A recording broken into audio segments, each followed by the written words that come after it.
Historia de la filosofía, por Nicolás Abagnano, volumen 2, 148, parte quinta. La filosofía moderna de los siglos XVII y XVIII. Capítulo 11. La ilustración inglesa. 479. Shaftesbury. El que ha dado la expresión más adecuada a los temas más populares y difundidos del iluminismo europeo y ha ilustrado y defendido los instrumentos de su lucha es Anthony Ashley Cooper, tercer conde de Shaftesbury, nieto del primer conde de Shaftesbury, el amigo de Luke, nacido en Londres el 20 de febrero de 1671 y muerto en Nápoles el 15 de febrero de 1713.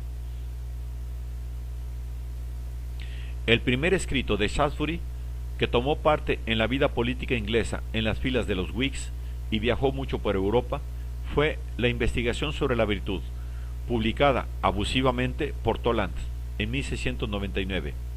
A esta le siguieron cartas sobre el entusiasmo, 1708, Sensus Communis, 1709, Los moralistas, 1709, Soliloquio o consejo a un autor, 1710.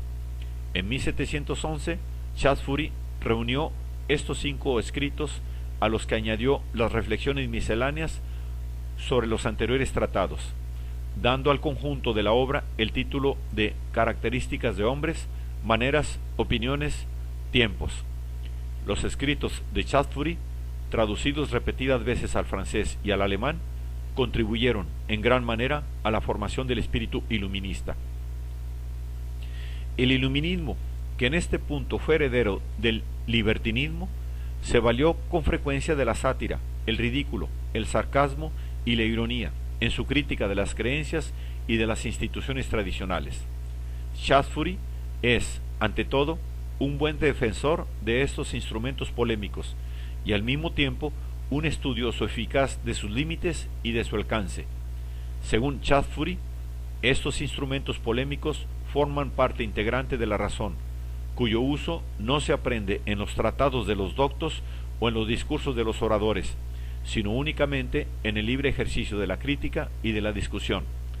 La libertad de ironizar, dice, y de expresar dudas, sobre todo con corrección del lenguaje, la posibilidad de examinar o de refutar cualquier argumento sin ofensa para el adversario, son los métodos que deben emplearse para hacer agradables las conversaciones filosóficas, porque, a decir verdad, estas conversaciones resultan aburridas por lo estrecho de las leyes que las presiden y por la opresión de la pedantería y mojigatería de quienes las consideran como prerrogativas propias, arrogándose el derecho de reinar como déspotas en tales provincias del saber.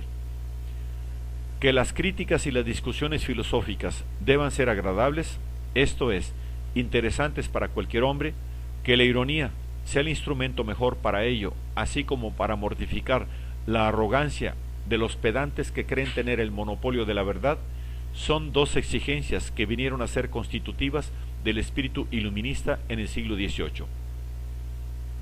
Frente a la ironía, como su antítesis y cabeza de turco, se presenta el entusiasmo, es decir, el fanatismo, o sea, la creencia de estar directamente inspirados por la divinidad en todas las propias actitudes y poder hablar en nombre de la misma verdad y condenar inapelablemente todas las creencias opuestas.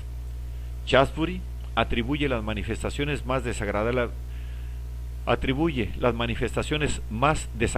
de la superstición popular y de la intolerancia religiosa al entusiasmo, que a menudo se convierte en pánico que tiende a difundirse por contagio simpático. Estoy convencido, dice Shaftesbury, de que el único método para conservar el buen sentido de los hombres y tener despierto el espíritu en el mundo es dejarlo libre.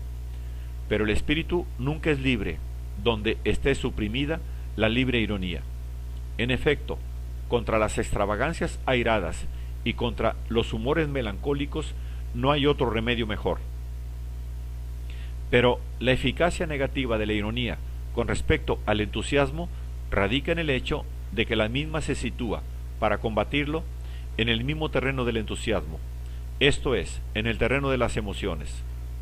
Puede decirse que la ironía es la emoción guiada o despertada por la razón, la emoción racional, que acompaña a la crítica libre y asegura su aceptación y difusión. Lo mismo que el entusiasmo es la emoción convertida en instrumento de esclavitud intelectual, religiosa y política.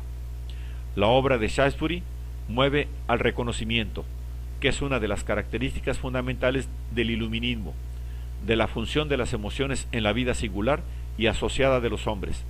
Reconocimiento que hace de la razón no ya la sustancia única y total del mundo humano, sino una fuerza finita, pero no obstante eficaz, que da orden y disciplina a este mundo. En efecto, esta es la hipótesis de donde parte Shaftesbury en sus análisis morales. La coincidencia que estos análisis tienden a mostrar entre la virtud y el interés la presenta Shaftesbury como el resultado de las selecciones racionales que el hombre puede y debe efectuar en la trama de las tendencias, emociones y pasiones que constituyen su vida. Entre estas tendencias, emociones y pasiones, algunas son nocivas al individuo y a la comunidad, otras nocivas a la comunidad, pero no al individuo, otras, en fin, provechosas para uno y otro. En elegir estas últimas como guías para la acción y rechazar las otras, consiste la virtud.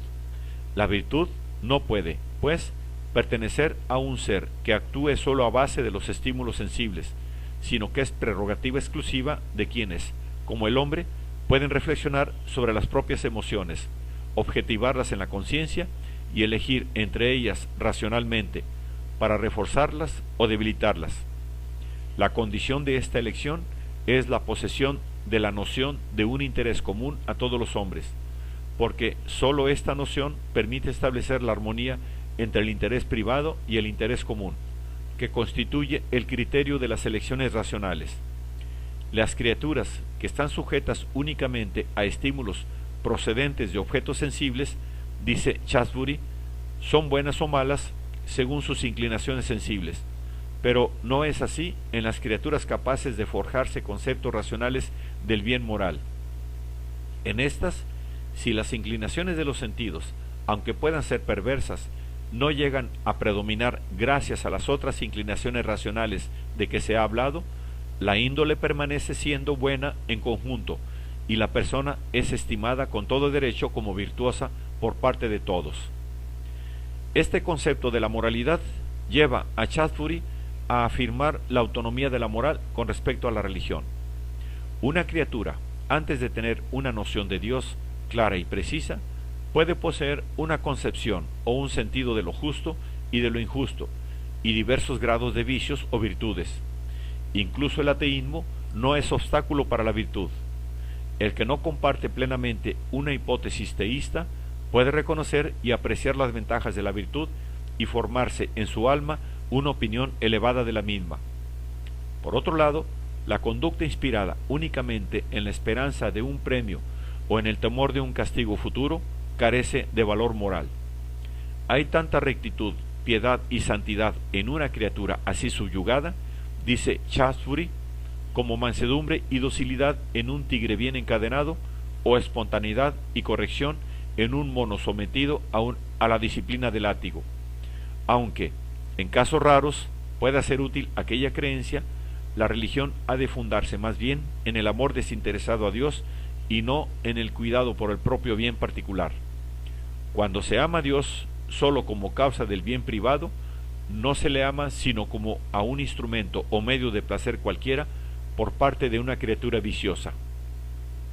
Según Shaftesbury, la religión auténtica consiste en darse cuenta de la unidad y armonía del universo y en elevarse desde esta consideración a la perfección y benevolencia del Creador. Aún considerando un ser único, por ejemplo, el hombre u otro animal, inmediatamente se ve, por mucho que sea en sí mismo un sistema autónomo de partes, que no puede ser considerado igualmente autónomo con respecto a todo lo demás. Es necesario observar que está íntimamente vinculado a su especie, pero el sistema de su especie está vinculado al sistema animal, este al mundo, nuestra tierra, y ésta a su vez a un cosmos más amplio, que es el universo. Así, todo está unido y armonizado, de tal manera que orden, verdad, belleza, armonía y proporción son términos sinónimos que caracterizan igualmente bien a la conducta virtuosa del hombre y a la estructura general del universo. Chaudhuri rechaza como blasfemas las afirmaciones de un Dios que castiga o atemoriza, o que necesita suspender las leyes establecidas por él para demostrar con milagros su poder. Dios no podía testimoniarse a sí mismo o demostrar a los hombres su propia existencia de otra manera que revelándose a su razón, apelando a su juicio y sometiendo sus propias obras a su examen y fría deliberación. La contemplación del universo, sus leyes y su orden son las únicas bases sobre las que se puede fundar una fe sólida en la divinidad. Por su concepto del universo como sistema general, o sea, como orden, armonía y racionalidad, y por los acentos optimistas que adquiere su filosofía al ilustrar o defender este concepto, Chaudhuri ha sido considerado como el precursor del romanticismo. No hay duda alguna de que los románticos hayan encontrado en sus escritos algunas de sus inspiraciones, pero sus temas filosóficos fundamentales constituyen la trama misma del pensamiento iluminista, que lo desarrolló, difundió y expresó de varias maneras, respetando no solo su espíritu informador. La misma ética de Kant debe a Chaudhuri muchos de sus temas. Además, el lenguaje fluido y brillante en que tales temas fueron expresados constituyó un modelo ejemplar para el iluminismo y para sus exigencias de difusión.